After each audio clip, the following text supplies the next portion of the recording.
Well, let's talk about strengthening our relationships and having long-lasting marriages. The Married for Life Walk is going down this weekend. And two people who are happily married, and you might recognize them, joining us in studio today. That is Mr. Ronnie and Shamari DeVoe. Thank you all so much for coming down and being here with us. You said you got to clap it up. Let's clap it up. Go on ahead. For having us today. Well, let's talk Married for Life. First of all, the big question that I'm sure a lot of people want to know is, how long have you two been married?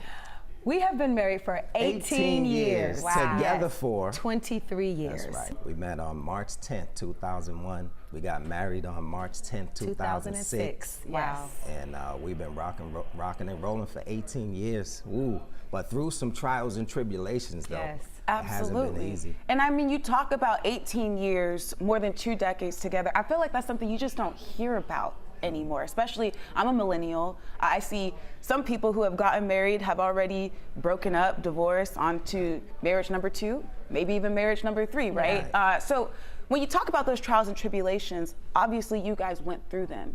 What were they, and how were you able to build from that and stay together? Yeah, there's so many things that can go wrong in a relationship, honestly. Not communicating effectively. If your finances aren't right and you're not seeing eye to eye as far as that's concerned, that could tear it apart. Those are probably 1 and 2. And then you even have death, you know, in a relationship. Yes. And if you don't know, I went through, if you don't know how to navigate that and really meet your wife or your husband where they are in their sorrow and their pain, that can definitely leave your marriage broken. And for us, it was definitely that way for a time, like around 7 years, 8 years in. But yeah, go ahead. But thank God for marriage counselors and being around like-minded couples that pour into your relationship. We were able to overcome so many challenges, learning how to love each other's love languages, cater to those love languages, and practice active listening, how to listen to each other and communicate effectively. And just, it's like going to school. You have to learn. We don't have the blueprint. We don't know how to have a successful marriage unless we learn how to have a successful marriage. And you know what, I gotta say, y'all are a little different because not everybody's going on tour, going on shows and doing all that stuff. So that's another element that's added to it to strengthen the relationship. But everybody has their thing, right? Can you speak to those folks who maybe they're in a relationship right now and they're just thinking, I don't know if I can do this. Were you ever at that point, and what helped you get through that? We were at that point. Again, our relationship was broken about 7 years in, but once I finally came to the table, my wife was telling me, Ron, we need to seek counseling, you know, when she was going through her pain, but I wasn't really fully listening. As a black man, we don't understand that. You know, the wall is up. I don't need to let my dirty laundry out to another individual to tell me how to do it. But I needed the guidance, right? And once I submitted to that and got the blueprint for it, I think we were able to push through. But I know you wanted to say something about that as well. No? Yeah, I mean, you answered the question very well. Like, you know, that's why we have the Married for Life Walk, because it helped us, like being around other couples, like I said, that want to see families stay together and want to see communities saved and marriages and children growing up in homes with both adults, because it makes a difference. Like, it's a decrease in crime, it's an increase in education when both parents stay together. So we want to make sure that we use what we went through in our challenges to help other couples overcome, and that's why we have the Married for Life Walk. Oh yeah. Now let's talk a little bit more about the Married for Life Walk. What was the idea? How did it come about? And I believe you guys are, is this the 6th year that you all are in it this year? Yes. It is. It started in 2017. And our marriage coach and counselor, licensed therapist Wadrina Layton and Coach Martez. Dream Builders Coaching. Yes, Healing Hearts, Healing Homes, you know, is the 501c3. But they went through some trying times in their relationship. They pushed through infidelity, right? And they wrote a book about it, right?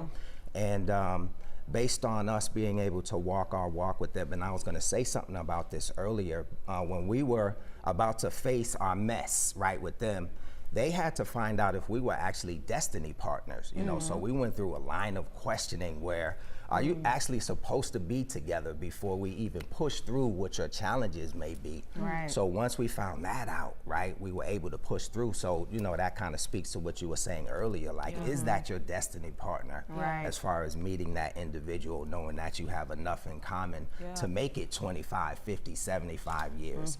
But, you know, once we got through and on the other side, they mentioned this vision that they had for this Married for Life walk, you know, people holding hands with each other. One of the things that they were able to do to push them through infidelity was walks, you know, in their neighborhood, you know, holding hands. And my wife talks about what that does to to release you know? stress. It releases those endorphins that make you feel loved and secure. And it just helps, like every day, like if you can just walk with your partner and just enjoy and talk to each other. Like we're so busy in our everyday lives that we forget like the times when we could just be still and just walk and then think about, and we can talk about things that we have going on. Like it's so much that you can do while you're walking and holding hands.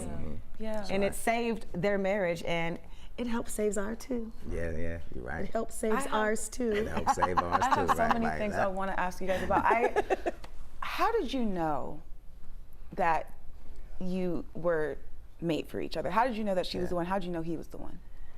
Man, it was something about this guy. Like, I remember when I first met him, I just loved watching him just talk to other people, like the way that he talked to other people, the way that he treated me like a woman. He opened the door for me. Remember, when I first met this guy, I was only 21 years old, so I never had anybody treat me like a woman. Like, he opened the door for me. He, you know, he was so romantic, and all of those wonderful. Hold on, baby, sprinkle me. That's what I'm talking about. Go ahead, I love it. I mean, you know, so I just knew, and it's just like one day I was on an airplane, we were flying somewhere, and I just had this vision of us getting married, and he had on a white suit and I had on a white dress, and we were on a beach and we were getting married, and I said, this is the one. I know it. It's just too many you know, signs that saying this is the one. You know, when we talk to each other, he could connect with me. I don't know if it's. We were friends first, honestly. We were friends. We jumped on the bed in hotels, you know, we almost got kicked out of Disneyland. Like, we had fun. With Latina and Corrupt one time before. So yes, we were friends. We had and that was our initial attraction. Yes. And for me, I was kicking and screaming. I you know, I kind of knew, you know, because we were together all the time, you know, but I was kicking and screaming. You know, I moved to Atlanta probably about maybe 9 months or so after we met. Wow. So I'm in hot Atlanta, like, yo, I gotta be single for a hot second, you know, in hot Atlanta. But I always knew we were still together. We were playing house with each other and all of the above. And then one day she said, look, okay, I'm tired of playing house, you know. What's it gonna be? Because I'm invested, you know, are you moving forward? And I heard that seriousness in her, and you know, in her tone and all of the above. And it's like, okay, do you want all of this mess, or do you want someone that's gonna ride and die with you, you know? Yeah. Let's say that again. Do you want all of this, or do you want this? Right. I love that. I love that. Well, thank you all so much for coming on. Like I said, I might have to catch up with you guys after the fact to just get some more advice and some notes. Maybe you guys could teach a class one day. I don't know. Yes. Let's do it. Yes, definitely. Well, love it. Married for Life Walk. Once again, for the people, where is it happening? What's going on? Can you just give us a run of events? Yeah, Saturday morning, Westside Park. Saturday morning, 9 in the morning. You can get there a little early, get your stretch on, depending on how old you are. I'm gonna be there a little early because I'm a little older. But 9 o'clock, Westside Park, in the heart of Atlanta, Westside Reservoir Park in the heart of Atlanta. And it's just gonna be an amazing time for people to come out. We do a balloon release, which is one of my wife's favorite parts. Just kind of releasing your problems and your issues and all of the things that you have in between you, stopping you from loving each other. But Saturday morning is the Married for Life Walk. It's free, come one, come all. And then we also have a gala, couples love celebration Saturday night, and a game night Friday night, you know, which is tomorrow night. So for more information, it's married4lifewalk.com. Yes. Married for Life Walk. Married, engaged, and seriously dating couples. It don't matter. Come on and get that inspiration. That's right. All right. You heard it here first, folks. Give it up for Ronnie and Shamari DeVoe. Thank you so much once again, for having us.